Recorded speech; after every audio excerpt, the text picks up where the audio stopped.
silakan duduk, Tuhan Yesus memberkati. Makasih. Haleluya. Kita selalu dikasihi Tuhan, amin. Yes, ya saya berterima kasih untuk Pastor Hongki, Bu Rosma, Ibu Maria dan tim yang mempercayakan saya kembali ada di depan Bapak Ibu semuanya. Dari semua pengikutan saya selama saya ada di House of Praise, tentu sangat banyak sekali berkat. Dan salah satunya adalah yang terus membangun hidup saya, apa yang selalu dikumandangkan Pastor Hongki di tempat ini adalah Tuhan itu adalah kasih. Katakan amin. Tuhan adalah kasih. Apapun keadaan saya, bagaimanapun keterpurukan kita, tapi karena kita punya Tuhan yang selalu mengasihi kita, maka Dia akan mengangkat kita. Dan semua indah pada waktunya. Tidak ada kata terlambat. Kasih Tuhan terus mengejar, mencari saudara dan saya. Minggu lalu firman Tuhan mengatakan jangan takut. Jangan takut. Sampai 365 kali. Berarti setiap hari jangan takut. Nah sekarang ini sudah ada ornamen Natal ya. Dan ternyata puncaknya perkataan jangan takut itu dimunculkan oleh malaikat. Ketika momen Christmas begini nih, Lukas, bisa dibuka Lukas 2 ayat 10 ya. Sebenarnya ini hanya prolognya saja ya. Lukas 2 ayat 10, yes. Lalu kata malaikat itu kepada mereka, wow, jangan takut. Sebab sesungguhnya aku memberitakan kepadamu kesukaan besar untuk seluruh bangsa. Apa kesukaan besarnya? Ayat 11. Ayat 11. Ini minggu depan, tanggal 22 kita Natal, itu akan dikupas oleh Pak Hongki.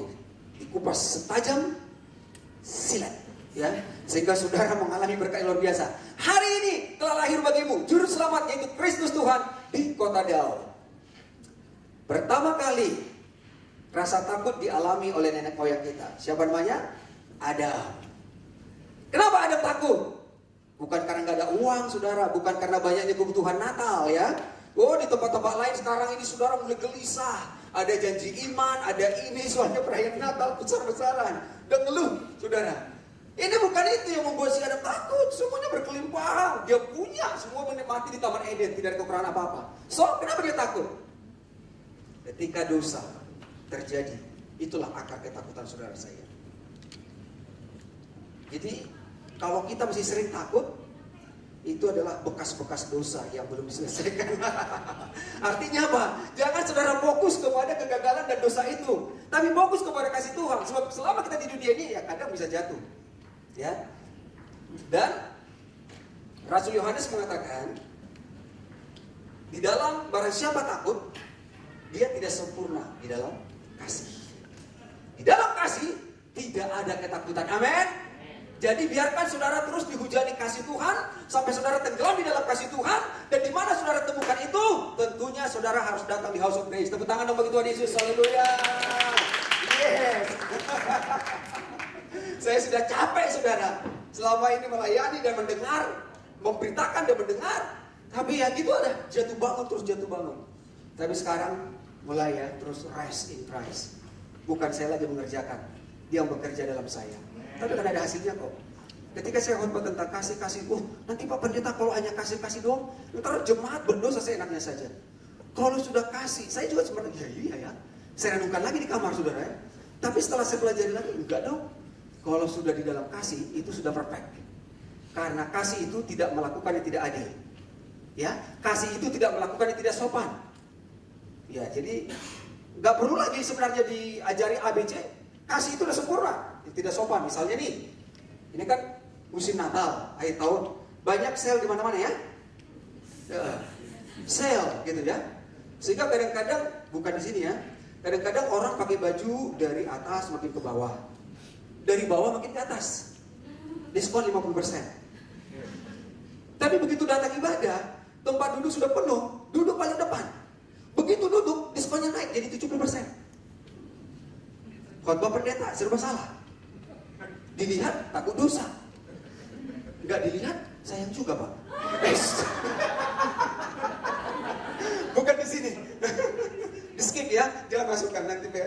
repot saudara. Ya, karena pendeta juga manusia. Makanya dari itu jauhilah pencobaan. Haleluya. Jadi saudara, jangan takut. Jangan takut. Kapan itu terjadi bagi saudara? Ketika Kristus lahir, bukan di Bethlehem di palungan itu lagi, tapi ketika dia lahir di hati saudara, maka ketakutan itu akan lenyap. Baik, ini pranatal ya. Jadi kenapa sih Yesus datang ke dunia? Dari Ibrani 10 ayat 1. Judulnya adalah, saya nggak ngerti itu kalau bahasa Inggris. Saya lihat di Bible itu Christ sacrifice once for all. Ya, jadi korban Kristus itu satu untuk semuanya dan satu kali untuk selamanya. Perfect ya? Satu untuk semua. Jadi nggak ada yang perlu saudara lakukan. Dan satu kali, nggak perlu berkali-kali. Luar biasa. Kita akan lihat nanti apa dilakukan oleh nenek moyang kita di perjanjian lama. Ibrani 10 ayat 1. Yes. Haleluya. Di dalam hukum Taurat, ya. Jadi hukum Taurat mulai itu 5 kitab Musa, bahkan sampai semua kitab nabi-nabi, berakhir di kitab Maliaki. Di dalam hukum Taurat hanya terdapat bayangan saja dari keselamatan yang akan datang. Jadi keselamatan itu sudah dibicarakan, tapi masih bayangan saja, belum blueprintnya, belum kenyataannya. Dan bukan hakikat dari keselamatan itu sendiri, karena itu dengan korban yang sama yang setiap tahun terus-menerus dipersembahkan, hukum Taurat tidak mungkin, itu saudara garis bawahi ya, tidak mungkin menyempurnakan mereka yang datang mengambil bagian di dalamnya. Jadi sesempurna apapun ibadah yang kita lakukan menurut hukum Taurat tidak bisa menyempurnakan saudara dan saya. Itu adalah hanya bayangan. Ayat 2-nya. Ayat 2. Dapat ayat 2. Nanti akan ada membantu saya di sini untuk acting yang bagus dan akan dapat prize pada tanggal 22 Desember ya. Iya, ada Bu Rosma di sini penanggung jawabnya. Jangan takut. Sekali bapak takut, jangan takut. Sebab jika hal itu mungkin, ya jadi tidak mungkin. Jika hal itu mungkin ditegaskan lagi nih. Capek kita melakukan saudara ya. Orang masih hidup di dalam bayangan-bayangan padahal kenyataannya sudah ada. Sebab jika itu mungkin, pasti orang tidak mempersembahkan korban lagi. Tidak akan ada lagi korban bakaran, korban penghapus dosa, korban keselamatan, semua deh. Sebab mereka yang melakukan ibadah itu tidak sadar lagi akan dosa setelah disucikan sekali untuk selama-lamanya. Jadi, bahwa dosa itu akan disucikan sekali untuk selama-lamanya. Kapan? Di dalam hukum Taurat tidak akan pernah bisa terjadi. Itu harus dilakukan berulang-ulang, berkali-kali, berulang-ulang. Ada yang tiap hari, ada yang tiap tahun. Jadi tidak mungkin. Ketika kita sadar bahwa ini tidak mungkin, maka itu membuat saudara keluar dari pola yang lama itu untuk saudara pindah kepada hal yang baru yang mau Tuhan lakukan. Ayat 3. Dapat dulu ya. Resepnya ayat 3. Ya. Tetapi justru oleh korban-korban itu setiap tahun orang diperingatkan akan adanya dosa. Jadi setiap kali saudara mengaku dosa, saudara diperingatkan akan dosa, benar kan? Setiap kali mengaku dosa, ya, di mana-mana kalau ada ibadah itu pasti ada pengakuan dosa. Ya. Di kumpulan-kumpulan komunitas orang Medan itu ya, gue ya, selalu ada pengakuan dosa. Ya, udah berdoa bagus-bagus, udah makan enak-enak, udah pakaian rapi-rapi, sekitar banyak momen-momen yang terjadi. Lalu ketika doa, di atas semuanya itu ya Tuhan. Kalau memang ini yang paling penting, harusnya itu yang pertama disampaikan. Tapi kenapa yang terpenting jadi yang terbelakang? Di atas semuanya itu ya Tuhan, ampunilah segala dosa-dosa kami. Baik yang tidak kami sengaja maupun yang kami sengaja. Supaya tidak terhalang segala berkat yang akan kuberikan kepada kami di tahun akhir ini dan menyambut tahun 2020. Duanya begitu manis, tapi di reject saja, kata malaikat. Tidak diterima. Yes. Jadi orang selalu disadarkan kepada dosa, dan dosa. Akhir tahun itu sering sekali pengakuan dosa. Ya, waktu saya kecil, Pastor Hongki, itu kebudayaan kami jam 12 malam. Lonceng gereja, ting nong, bangunin semuanya. Apa yang dilakukan? Pengakuan dosa. Mulai dari yang termuda sampai yang tertua. Kebetulan saya paling bontot. Saya anak ke-11. Tapi hanya 6 orang hidup, 5 mati. Gimana zaman dulu ya? Hanya memproduksi tapi kurang tahu untuk maintenance. Dan listrik belum ada, Pak. Ya terjadilah kehendakmu katanya. Saya lahir anak ke-11, yang modelnya jadi begini, udah kehabisan oli. Sebenarnya kalau papa mama saya itu agak mancung deh. Abang kakak saya nggak seperti saya. Saya paling jelek produk terakhir. Itu hanya produk uji coba sebenarnya. Harusnya tidak lahir lagi, tapi nggak apa-apa. Kalau tidak nggak kenal sama saudara semua. Iya, jadi itu pengakuan dosa. Udah gitu tanggal 2 kumat lagi. Ya kan, bertobat, kumat, bertobat, kumat, bertobat, kumat. Itu aja siklusnya saudara. Tapi setelah di dalam kasih Tuhan, wow. Kita akan melihat. Ayat 4 yuk. Lanjut ayat 4. Haleluya. Sebab tidak mungkin darah lembu jantan ya, atau darah domba jantan menghapus dosa. Jadi tidak mungkin. Ini semua hanya bayangan dilakukan oleh bangsa Israel sampai datang kenyataan itu. Siapakah domba jantan ini? Siapakah kambing jantan ini? Siapakah lembu jantan ini? Semua akan ada nantinya saudara. Jadi kita tidak lagi di sana. Ini sekarang kita lihat bagaimana saudara dibawa kepada kebenaran itu. Ayat 5. Ayat 5. Karena itu ketika ia masuk ke dunia, ia berkata, korban dan persembahan tidak engkau kehendaki, tetapi engkau telah menyediakan tubuh bagiku. Jadi harus ada tubuh, nggak bisa ada darah tumpah tanpa ada tubuh. Makanya Yesus harus lahir ke dunia ini. Dia harus datang karena Bapa sendiri sudah menyediakan tubuh bagi dia untuk lahir di palungan. Tapi apa sih yang dilakukan di perjanjian lama supaya saudara nanti bisa masuk ke perjanjian baru? Baik, seorang pemuda bisa nggak maju ke depan? Kan, Maliaki itu masih dalam perjanjian lama. Ada ini, my brother yang pakai topi keren gitu ya. Iya. Namanya siapa? Sebastian. Oh, Sebastian Steele. Mirip gayanya. Oke. Sekarang saudara, ini Sebastian. Sebastian kalau dia hidup di dalam hukum Taurat perjanjian lama, sebagai orang berdosa, maka Sebastian harus membawa korban kepada imam. Kita persempit ya, di dalam kitab Ulangan, kitab Imamat, dia harus bawa korbannya kepada imam. Untuk apa? Penghapus dosanya. Walaupun tidak mungkin terhapus dosa. Jadi dosa yang dilakukan oleh bangsa Israel ketika mau korban kepada imam tidak akan pernah terhapus. Tapi bahasanya hanya ditutupi. Ditutupi yang suatu waktu nanti akan terbongkar lagi. Oke. Contoh nih, kucing. Tahu nggak gimana kalau kucing berabi? Nggak pernah lihat? Ngintip juga nggak? Oke, nggak pelihara ya. Siapa yang tahu kalau kucing biabiu? Yes, digali ya, digali tanahnya, terus ditutup lagi. Pas kamu lewat ke sanduk, muncul lagi. Nah, jadi hanya seperti itu yang kita lakukan. Cepat atau lambat dia akan muncul lagi, muncul lagi, muncul lagi. Jadi pertobatan itu nggak pernah sejati ya, karena dia nggak pernah dihapus. Kalau sudah dihapus berarti sudah hilang ya, sudah di-delete, nggak ada lagi di historinya. Oke, Sebastian, kamu adalah sekarang gambaran orang berdosa. Setuju? Pikir. Gak apa-apa, kita masih bisa kok negosiasi. Gimana? Setuju?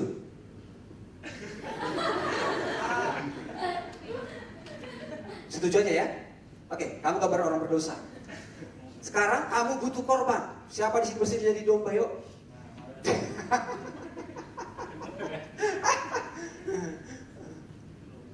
Oke, domba. Siapa mau jadi domba? Anak muda. Cet, durasi. Oke, ya, di mana Daniel?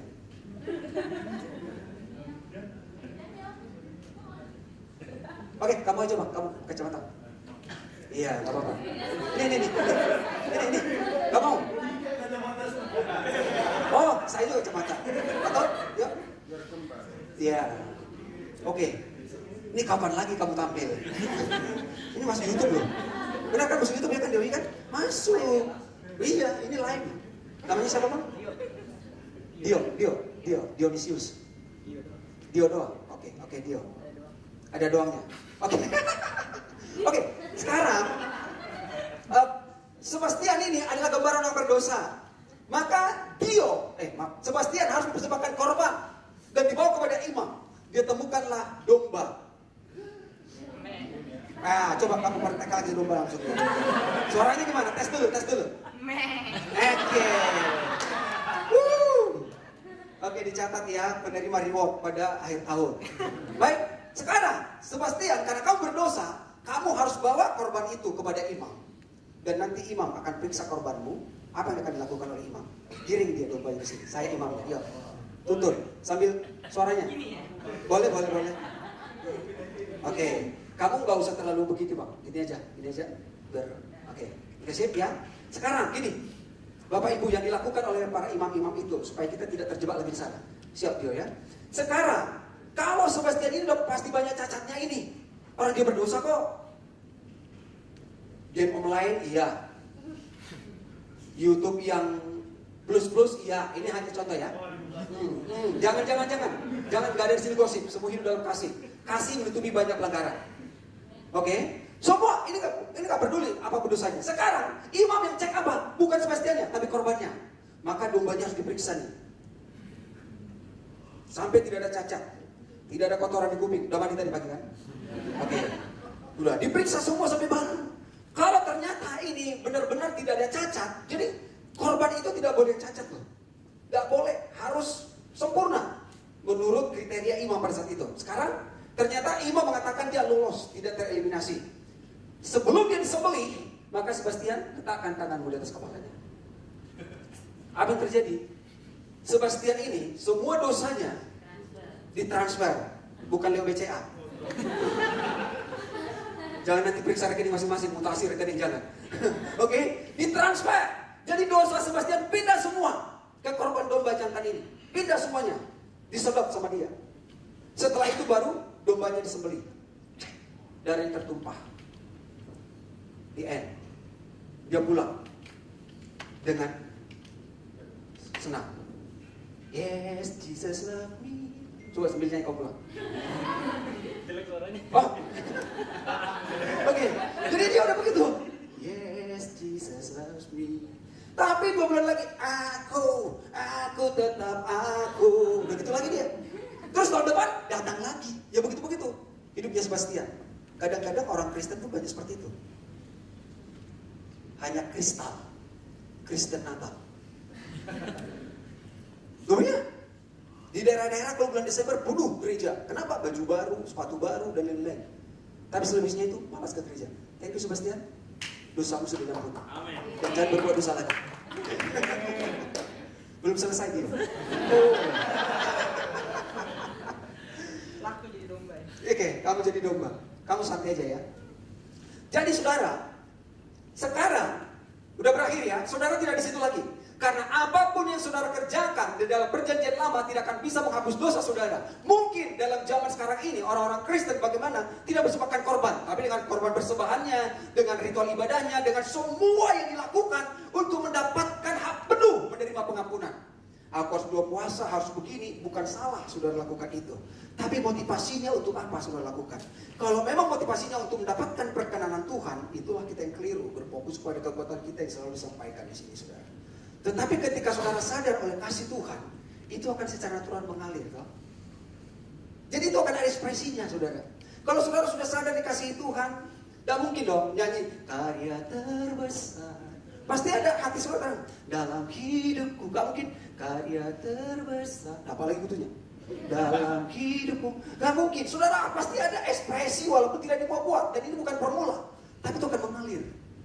Karena sejauh mana saudara menerima kasih Bapa, sejauh itulah respon saudara dalam Tuhan. Dan itu akan dibaca oleh orang lain. Sebab kita inilah kitab Injil yang bisa dibaca oleh setiap orang. Ayat berapa sekarang? 6. Oke, lanjut supaya selesai tugasnya si Dio. Ayat 6. Kepada korban bakaran dan korban penghapus dosa engkau tidak berkenan. Ya, jadi Tuhan gak berkenan. Itu yang ngomong adalah Yesus. Kau tidak berkenan, terus kepada apa dia berkenan? Ayat 7. Lalu aku berkata, sungguh aku datang. Siapa datang? Yesus. Katakan amin. Yes. Aku datang, kata Yesus. Dalam gulungan kitab ada tertulis tentang aku. Jadi Alkitab saudara itu berbicara tentang satu pribadi yang masih tersembunyi, yang harus disingkapkan oleh Bapa sendiri kepada saudara. Karena pemberitaan salib adalah kebodohan bagi mereka akan binasa. Mereka tidak mengerti. Masih ada selubung.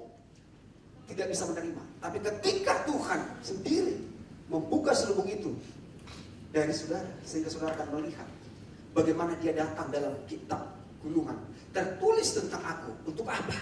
Melakukan kehendak-Mu ya Allahku. Jadi kedatangan Yesus melakukan kehendak Allah karena saudara dan saya tidak bisa melakukan kehendak-Nya. Setuju? Abraham pun tidak bisa melakukannya. Musa pun tidak bisa, saudara. Apalagi kita hidup dalam zaman milenial ini. Aduh, terlalu jauh, saudara. Orang kalau dulu ibadah itu kusuk, pakaiannya semuanya dari tolek-tolek. Kalau sekarang kita ibadah santai gitu ya. Ini ibadah dari pantai atau dari ibadah sama aja gitu. Kalau dulu tempat ibadah tertentu, kalau sekarang ibadah di mana saja boleh. Jadi saudara, kalau kita kembali ke sana, itu terlalu jauh standarnya. Makanya tidak ada yang bisa melakukan kehendak-Nya.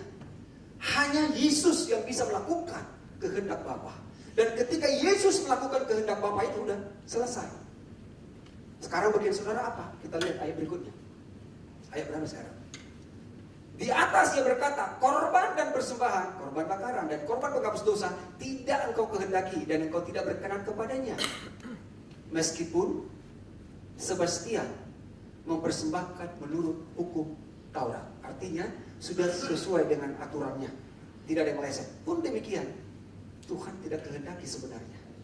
Tapi untuk kehendaknya ini, ada satu perjalanan yang saudara, yang dilewati di dalam Alkitab kita. Fase-fase demi fase dinubuatkan para nabi-nabi tentang siapa yang akan datang ini. Yang akan menggenapi semua dan melakukan kehendak itu. Ayat berikutnya, 9. Dan kemudian katanya, sungguh aku datang untuk melakukan kehendak-Mu. Ditekankan lagi. Sekali lagi, saudara tidak bisa melakukan kehendak Tuhan. Tapi Yesuslah yang bisa melakukan kehendak Bapa. Di dalam kemanusiaannya dia telah melakukan. Apa yang tidak bisa saudara lakukan, Yesus telah lakukan. Apa yang saudara dan saya gagal melakukannya, tapi Yesus telah berhasil melakukannya. Apa yang saudara yang tidak bisa taati, Yesus sudah mentaatinya. Apa yang saudara tidak bisa setia sampai pada endingnya, kadang-kadang kita kan, Pak Hongin bilang, kita juga sering menyangkal Tuhan kok ketika kita kurang percaya. Itu kan kita udah menyangkal.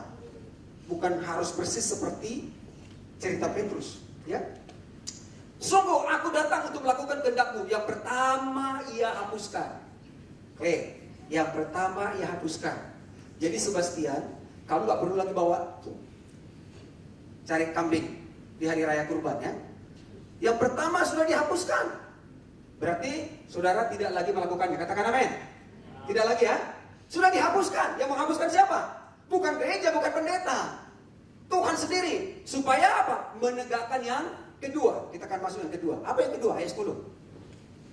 Dan karena kehendaknya inilah kita telah dikuduskan.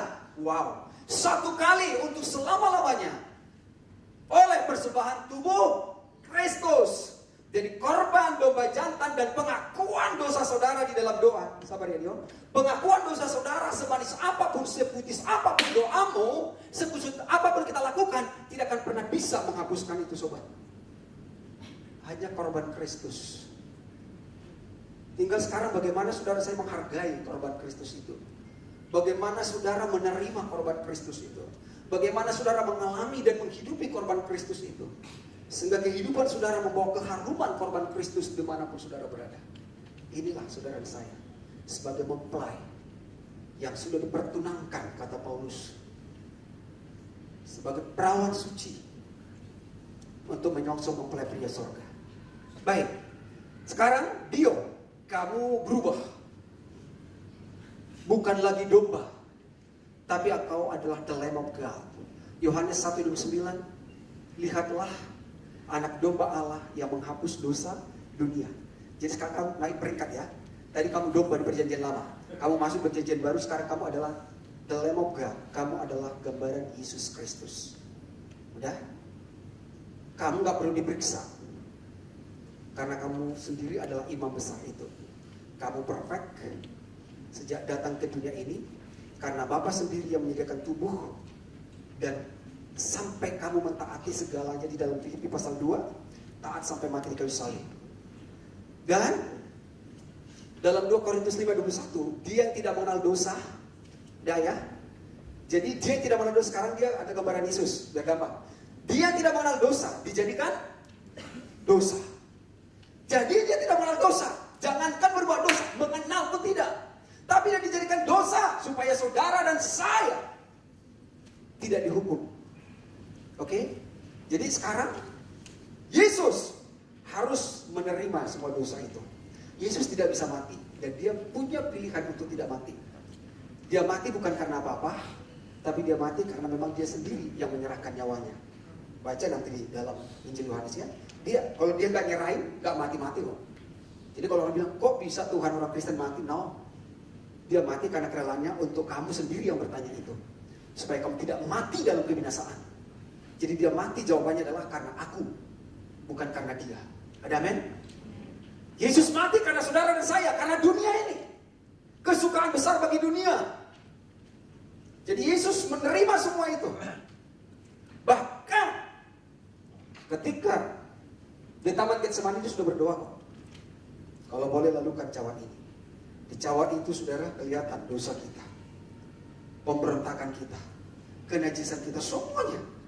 Yesus gak sanggup melihat itu sebenarnya. Makanya dia, kalau saudara baca kisahnya, seperti mau mati rasanya untuk meminum cawan itu.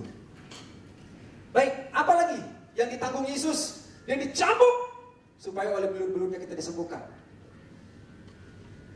Terkutuklah orang tergantung di kayu salib. Saudara dan saya sudah hidup di bawah kutuk sejak daripada Adam. Tapi Yesus sudah menanggung semua kutuk itu supaya saudara dimerdekakan. Sudah dipakukan semua surat hutang yang mendakwa saudara, sehingga saudara saya tidak perlu lagi didakwa oleh iblis. Katakan amin. Oke? Yuk, kamu sekarang jangan bek-bek lagi ya. Yes, kamu adalah domba yang sempurna. Itu yang kita sambut di Natal. Itu masih episode pertama kelahiran Yesus, gitu? Karena nggak mungkin dia mati tanpa lahir, saudara ya. Itu masih episode pertama. Nanti puncaknya dia harus sampai di kayu salib. Jadi sekarang saya bawa firman ini dari cerita perjanjian lama tentang kedatangan dia sampai sekarang dia lahir dan sampai dia harus menyelesaikan itu. Sehingga saudara saya menikmati berkatnya, pulang dengan sukacita. Oke? Jadi kamu sekarang acting bagaimana Yesus disalibkan. Pernah nonton film Yesus disalibkan? The Passion of the Christ. So imagine sebentar dulu. Bayangin sebentar. Bisa?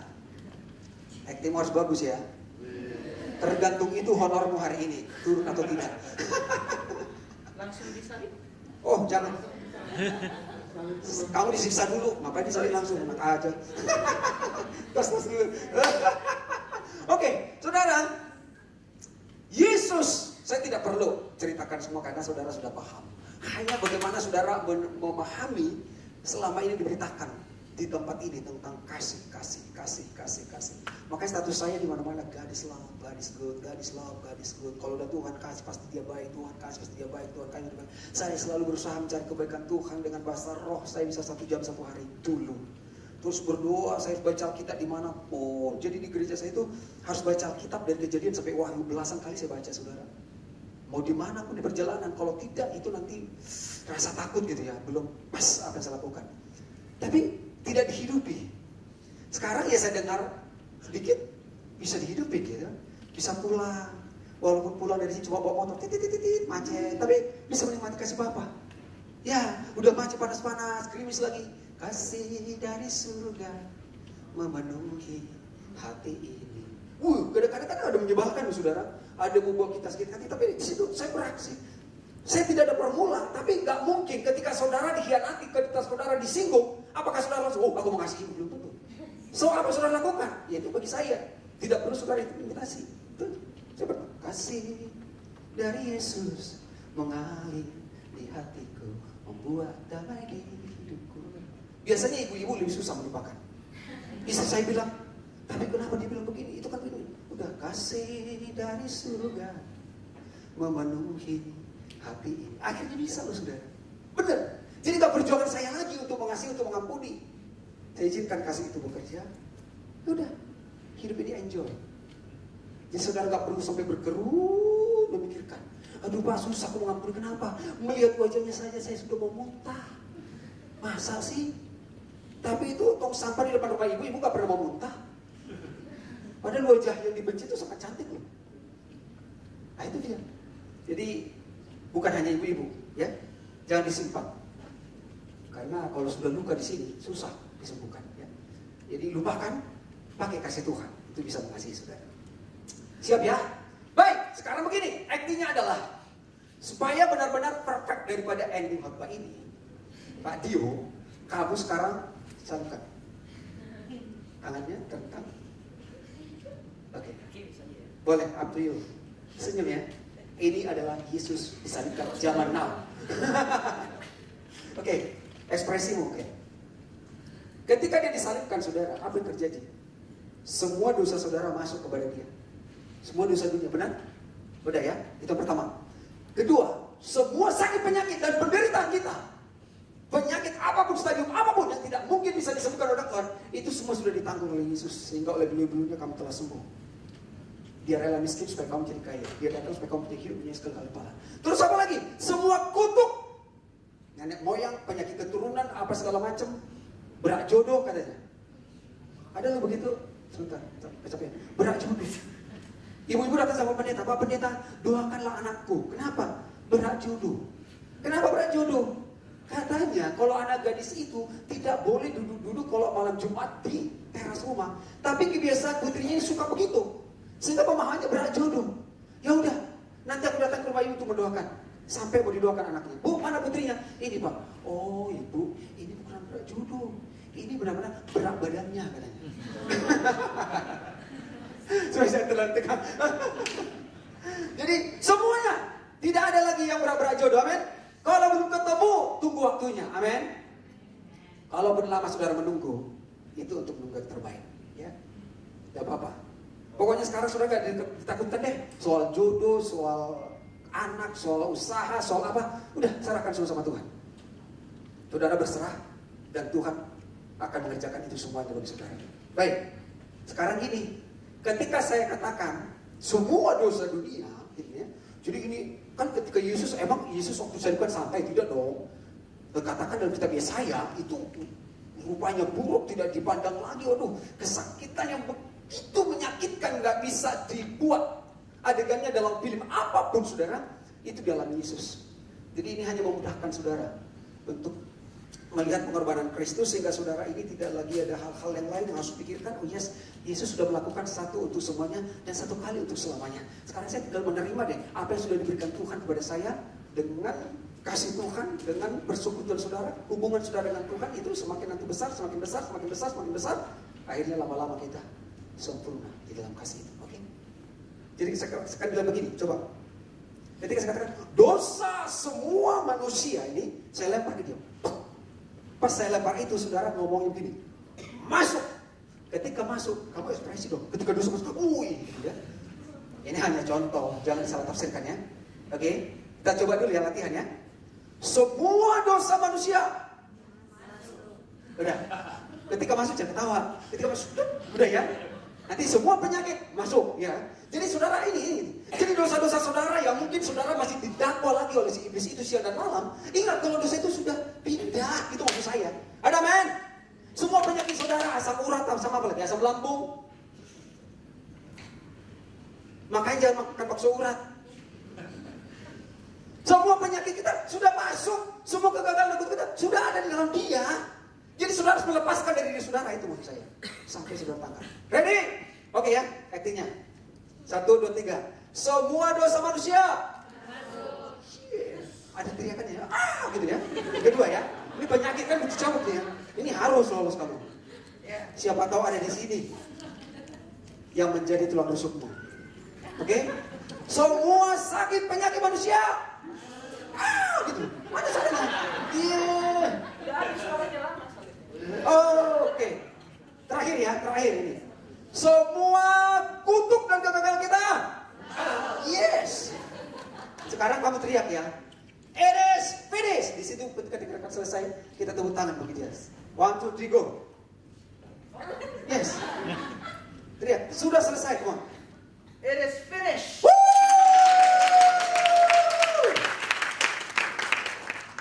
Wow, saudara thank you ya, Dio. Ya, ini yang dilakukan Yesus bagi saudara dan saya. Berkali-kali kita merayakan Natal, kok gak ada perubahan?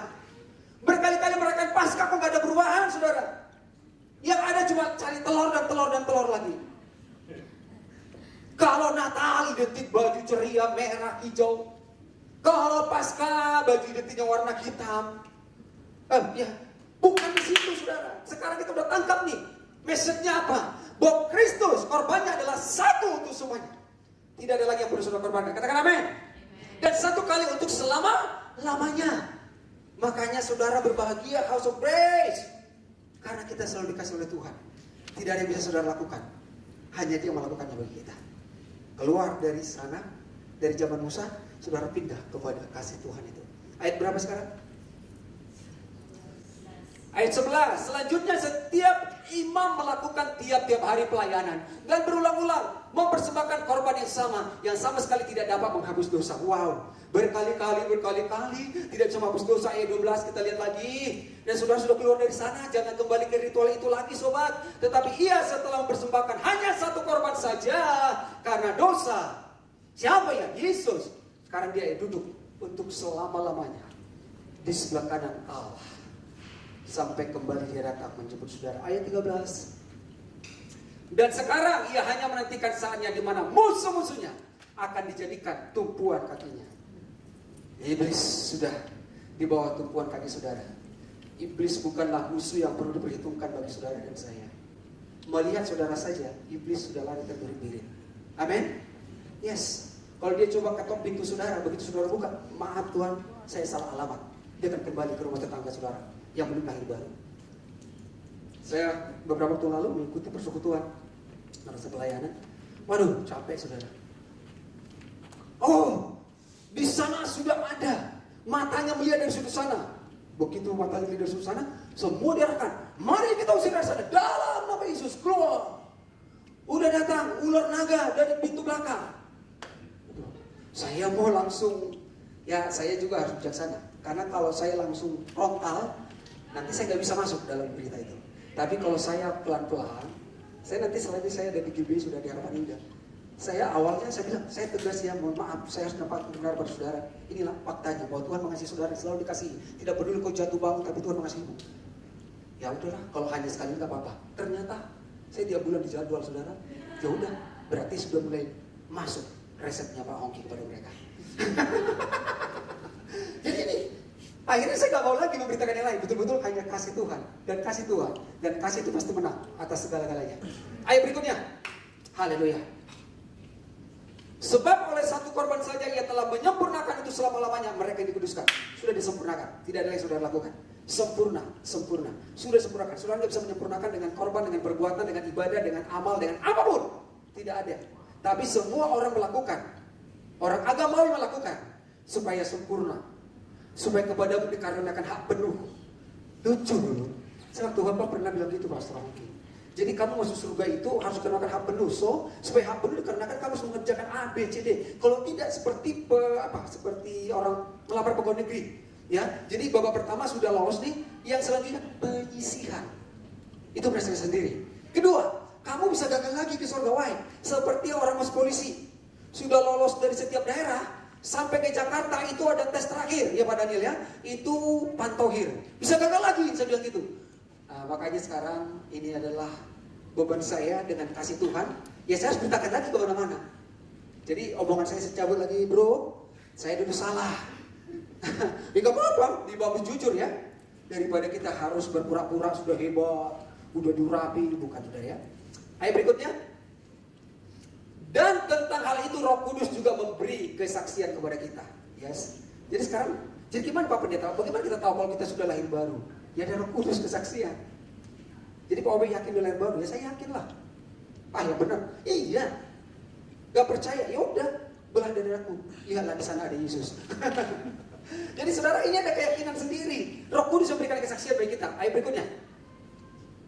Sebab setelah ia berfirman, inilah perjanjian akan kuadakan dengan mereka sesudah waktu itu. Ia berfirman pula, aku akan menaruh hukumku di dalam hati mereka dan menuliskannya dalam akal budi mereka. Baik, kalau dalam perjanjian lama, hukum Musa itu ditaruh di loh batu. Itu yang selalu dibacakan setiap minggu dalam tata ibadah. Tapi sekarang setelah saudara lahir baru, setelah korban Kristus itu di kayu salib, satu kali untuk selamanya, dan satu untuk semuanya, sekarang itu sudah dituliskan di hati saudara. Karena saudara sudah memiliki hati yang baru dalam Yeskiel. Hati yang baru diberikan, hati yang taat. Bukan hati yang berontak. Hati daging lalukan, hati keras diberikan hati yang taat kepada saudara. Dan kemudian menuliskannya di dalam akal budi. Roma 12 ayat 2. Ya. Makanya selalu kita diajarkan di sini harus mengalami perubahan ini. Kalau belum, sejauh mana kita mengalami transformasi pemikiran ini, sejauh itulah saudara bisa merespon bahwa Tuhan itu sama kasih saudara. Kalau kita masih bingung-bingung terus. Ayo berikutnya, supaya selesai. Ya. Ibrani 10. Udah. Dan aku tidak lagi mengingat dosa-dosa dan kesalahan mereka. Haleluya. Orang yang persembahkan korban selalu diingatkan akan dosanya. Diingatkan lagi. Sekarang aku tidak mengingat lagi dosa dan kesalahan mereka. Siapa yang mengingat? Tuhan Yesus. Ada amin? Tidak diingat dosa dan kesalahanmu. Tapi kita selalu ingat dosa kita. Kesalahan kita ingat. Kalau kesalahan temannya diingat gak Dewi? Sometimes ya. Soalnya kasus ini beda gitu ya. Tapi bagi saudara gak lagi ya. Mau cowok yang nyakitin, mau cewek, wah, lewat semua. Kasih Tuhan sempurna bagiku. Ayo berikutnya supaya ya. Jadi apabila untuk semuanya itu ada pengampunan, tidak perlu lagi dipersembahkan korban karena dosa. Oke, jadi membuat saudara takut adalah dosa. Dan sekarang tidak ada lagi korban yang bisa lakukan upaya apapun untuk pengampunan dosa. Jadi sobat, tidak ada lagi alasan kita untuk takut menghadapi hidup ini. Ada apa? Gak ada lagi saudara. Saudara sekarang terus menikmati kasih dan kebaikan Tuhan dalam hidup saudara. Dan kasih itulah yang menggerakkan saudara untuk bergairah. Ada satu gairah namanya di dalam kitab Kidung Agung, cintamu menghanguskan aku. Halo anak muda, kalau sedang jatuh cinta gimana nih? Hujan diterobos enggak? Cancel. Waduh, lebih enak dong bercinta zaman dulu. Gunung kan kudaki, laut ku seberangi. Oh, kalau sekarang udah beda dengan sekarang ya. Pantasan gampang putus nyambung. Kalau zaman dulu cinta mati.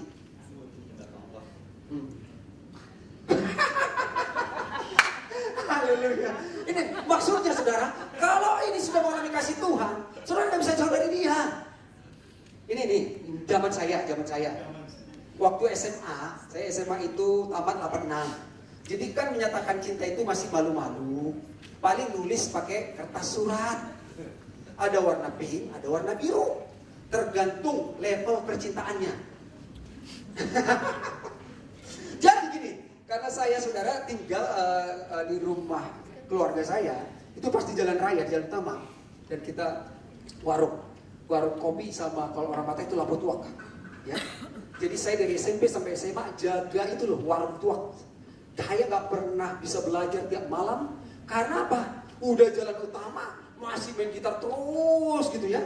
Bisa sampai jam 11, sampai jam 12. Artinya, di mana jodohku katanya. Padahal anaknya sudah kuliah 3 di Medan. Akhirnya, yaudah, CLBK, cinta lama belum kelar. Kalau kita cinta, itu apa begitu terobos saudara? Wow, lihat dia aja lewat, udah seneng gitu ya. Baca suratnya, langsung sebenarnya yang membuatkan senang suratnya itu, atau ketika kau baca surat seseorang yang menyukai kamu, walaupun kamu gak di zaman itu, kamu senang nih, pasti seperti yang membuat kamu senang sebenarnya surat itu atau orangnya kau bayangkan. Orangnya. Kalau sudah datang orangnya masih perlu ke suratnya? Enggak lagi. Itu yang saya dapatkan dari Pak Hongki. Jadi kita bukan hanya percaya kepada firmannya, perkataannya, tapi orangnya. Orangnya, pribadi Kristus itu yang sudah di dalam saudara. Dari itulah saudara selalu suka memuji Tuhan, suka menyembah Tuhan. Ada amin? Jadi itu ibadah itu bukan hanya ritual, tata cara ibadah begini, bukan saudara. Itu menjadi sesuatu kesukaan bagi saudara. Ada seorang nenek-nenek pernah ibadah gitu ya. Worship leadernya semangat. Di sini kan semangat banget ya, musiknya begitu bagus. Waktu gereja bangkit, ku mau di sana, ku mau di sana. Itu sih pemain ini semangat banget. Ku mau di sana, ku mau di sana.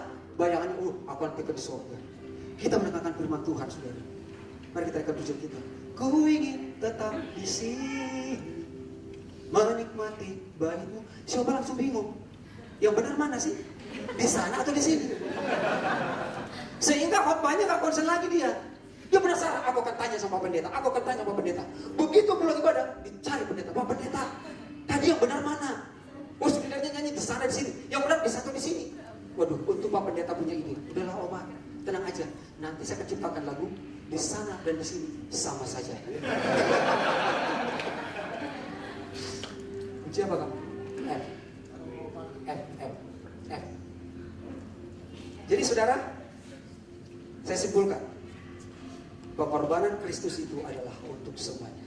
Tidak ada hidup saudara di luar Kristus. Dan satu kali itu selamanya. Sudah selesai. Saudara ibadah di sini adalah menikmati kebaikan Tuhan. Saudara bekerja menikmati kasih Tuhan.